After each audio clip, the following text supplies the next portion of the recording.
It makes me feel very frustrated because I feel Canada is a just society, and in Canada, one of our values is that all residents of Alberta, all people living in Alberta, all people living in Canada ought to have access to health services.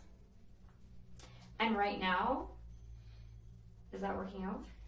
Right now it's not working out because we have a segment who are part of our society without access to any services.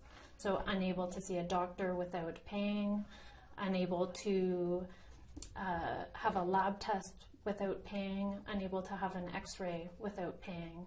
And those very same people are the most vulnerable in our society. They're people who are fleeing war and persecution. And you touched on this already, I'm just going to ask you again. What, in your mind, are the implications for patients? Like some of these patients that you've seen, that they're being turned away, what could happen? My greatest fear is that there will be a patient death as a result of these changes to interim federal health. So if somebody has diabetes that's untreated, that could potentially lead to their death if they don't have access to health services. What do you, I mean, when you heard the stories from these people saying that they were turned away, and you told me about the woman with the 5-year-old daughter, what went through your mind? What goes through my mind is, how can a child be denied access to health services? How can a child be turned away from care? How can a child be denied care?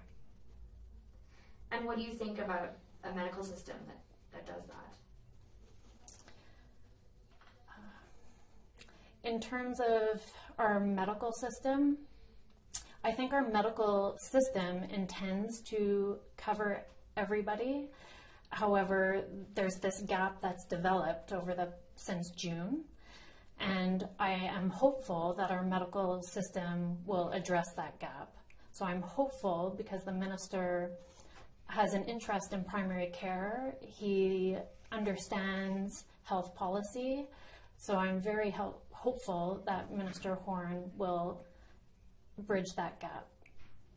By providing healthcare numbers, is what you're arguing. Well, I'm not, that's what my preference would be. Perhaps he has a different solution, but that would be my preference.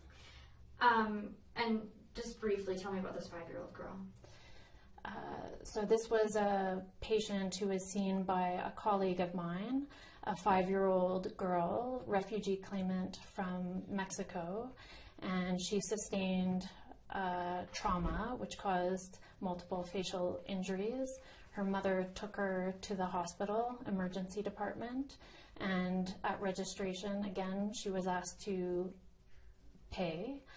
She didn't have the money to be able to pay. She didn't have a credit card, so she simply left with her daughter, and then she presented to the clinic the following day. And she had basically a broken nose? And she had a nasal fracture, yes.